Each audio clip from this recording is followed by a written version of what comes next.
The SNES is a console I didn't grow up with.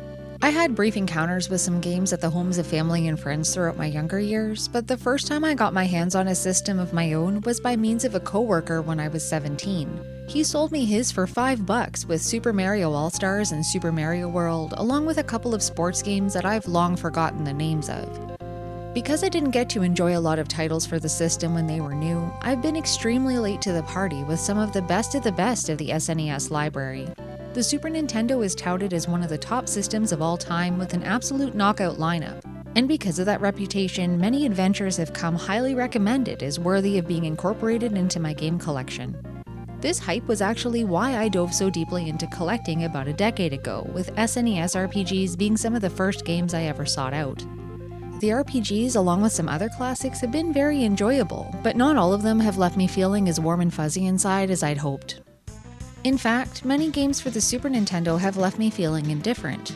Among them are a set of games that I've heard praised to the moon and back, but that haven't quite lived up to all their reputation affords them. I have absolutely no nostalgia for any of these titles, and whether my feelings about them have stemmed from a nonsensical localization, some annoying gameplay aspects, or simply the fact that they just tend to overstay their welcome, I have for you a short list of games that I have very high hopes for, but didn't meet my expectations. I'd also like to preface this list with a few points. The games I've chosen aren't ones that I consider to be bad or terrible, but there are aspects to them that cause me to either dislike large parts of them or to consider them far below the general public consensus about their awesomeness. Secondly, I'll be discussing spoilers for most games, especially stuff towards endgame in most cases. So please check the video description for chapter names if there are any games that you'd like to skip over, lest ye be spoiled. Alright, let's get going.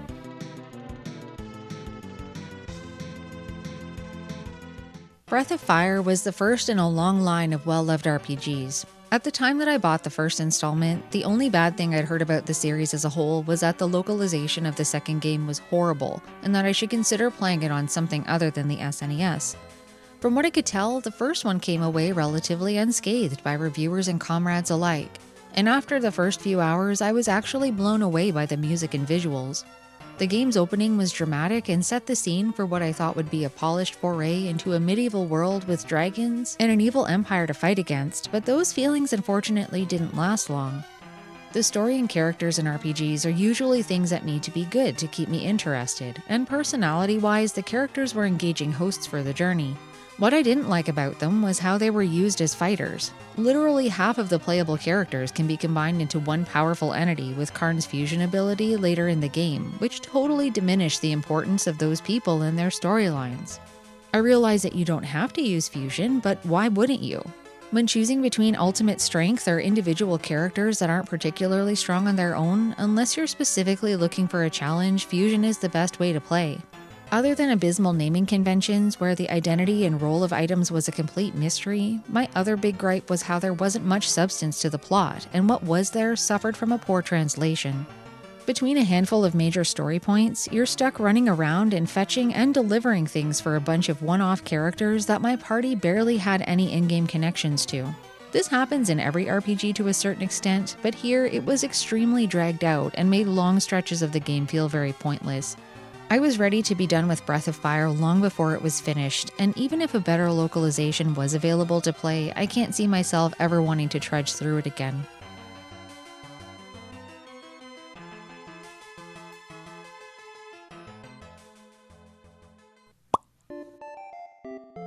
ActRaiser is a combination action platformer and simulation game where you play as the Master, or essentially God, trying to win his people back after losing a battle with the Evil One many ages prior. I can say that I absolutely adored the simulation parts, and that building the towns up and solving the problems of the people was very fun for what it was. I spent as much time as possible in these sections to avoid the platforming bits that felt very monotonous comparatively. Lots of 16-bit generation platformers, ActRaiser included, suffered from making the main character sprites and their hitboxes huge. On top of that, the environments don't allow for much room to maneuver, with tight spaces and precision platforming being central to the level design. Fighting in confined areas meant that I was taking on damage from enemies I couldn't get away from, try as I might. And almost any time that I had to move vertically, I very often found myself jumping into some monster or its projectiles that I couldn't anticipate, making these sections feel very tedious to get through. Another issue I have with ActRaiser might be more of a personal preference, but I really dislike boss rushes.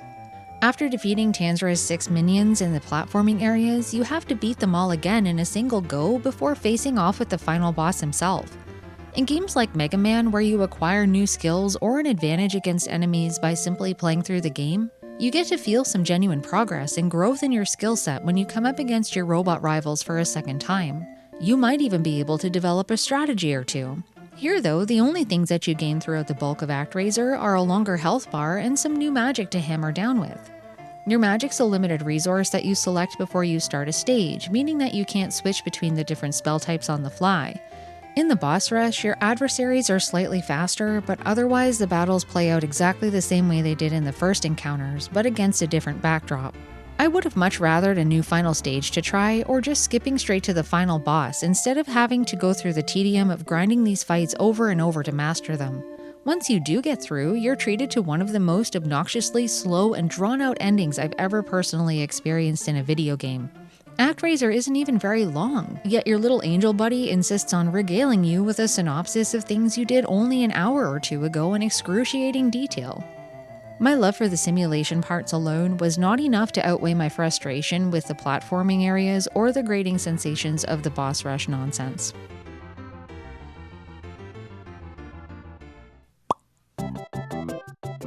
Super Mario Bros. 2 Yoshi's Island was one of the first games that I bought on eBay when I got a credit card in my late teens. After growing up with the 3 NES games and playing my fair share of Super Mario World over the years, Yoshi's Island felt like a good fit for me given my love of the series as a whole. You play as a bunch of different Yoshis tasked with reuniting baby Mario with his twin brother who's been kidnapped. I love the visuals and sound design in this game very much, but there's something about the gameplay that just wears on me and forces me to put it down for long periods between play sessions. And no, it's not the screaming cries of a small baby dislodged from his caretaker. It has to do with how labored the action in it feels compared to other Mario games. When you're out for a rip in Mario 2 or 3, or even in Super Mario World, there's a sense of speed and freedom as you run around and jump on whatever's in your way. You can blast through stage after stage at breakneck speed, but with Yoshi's Island on the other hand, everything you do has to be very calculated. The strategies needed to attack enemies are a lot more involved, not to mention how tedious it gets aiming egg after egg for so many different actions, like hitting larger enemies or opening up stairs or ladders.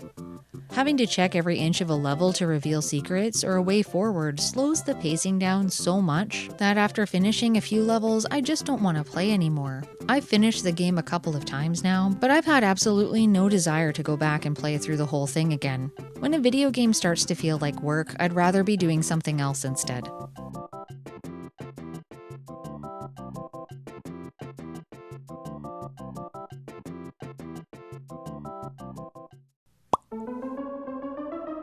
Final Fantasy III is a turn-based RPG that's on many people's top 10 Super Nintendo lists, and I wished so much that it would have won me over as much as it seems to have ensnared the hearts of so many others. I really appreciate RPGs that overflow with good storytelling and interesting characters, and Final Fantasy III certainly has that in spades. Some of the most gut-wrenching moments I've experienced in gaming have come straight out of this one, so it certainly didn't lack anything in its narrative. Apart from a few questionable character motivations here and there, what mainly got on my nerves was how much of the challenge of the endgame could be eliminated by abusing espers and their respective Magicite stones. You can equip Magicite on any active party member to teach them different spells, and there's no limit to this. Other Final Fantasy installments do a much better job of making each character uniquely worthwhile to try out in battle by keeping them confined to specialized skill sets. In the games that came before and after, there was a little bit of overlap, like having multiple party members knowing how to heal, for example, but the main features of each class were restricted to separate characters, especially when it comes to magic.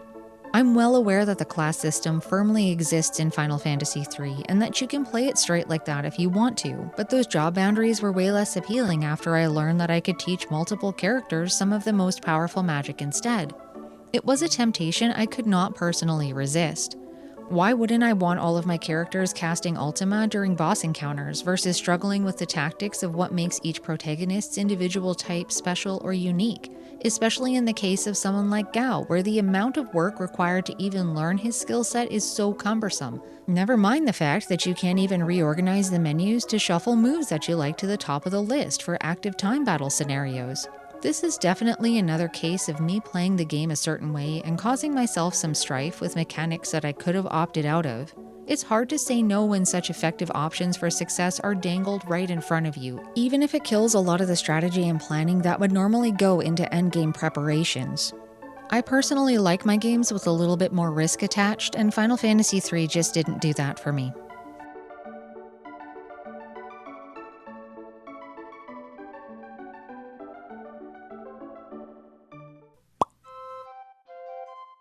Secret of Mana is an action RPG that is outstanding in the audio and visual departments, and I really enjoyed it for most of the playthrough.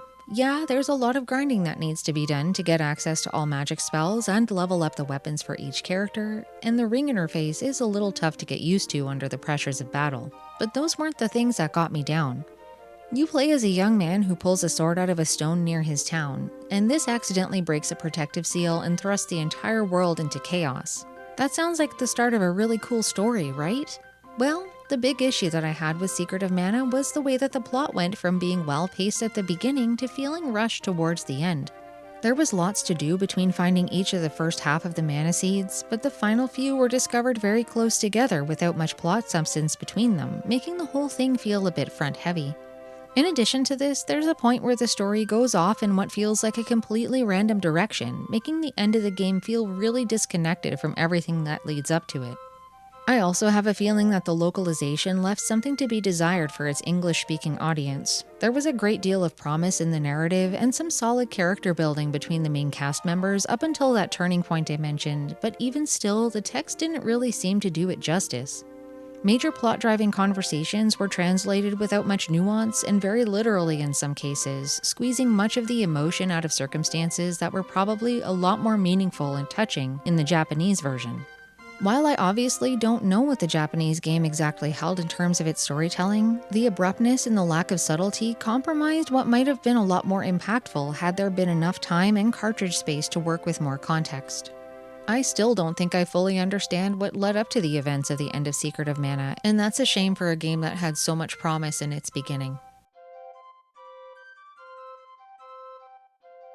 Over the past few years, playing some new-to-me SNES titles and coming away less than impressed has left me feeling like I'm missing something that's really obvious to everyone else.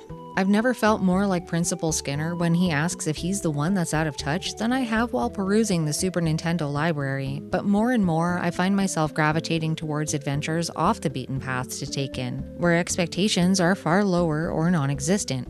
It very well may be that for me, the time is past to get carried away on the magic of the Super Nintendo, but I'm still holding out for a hero and their friends to take me on an unforgettable quest.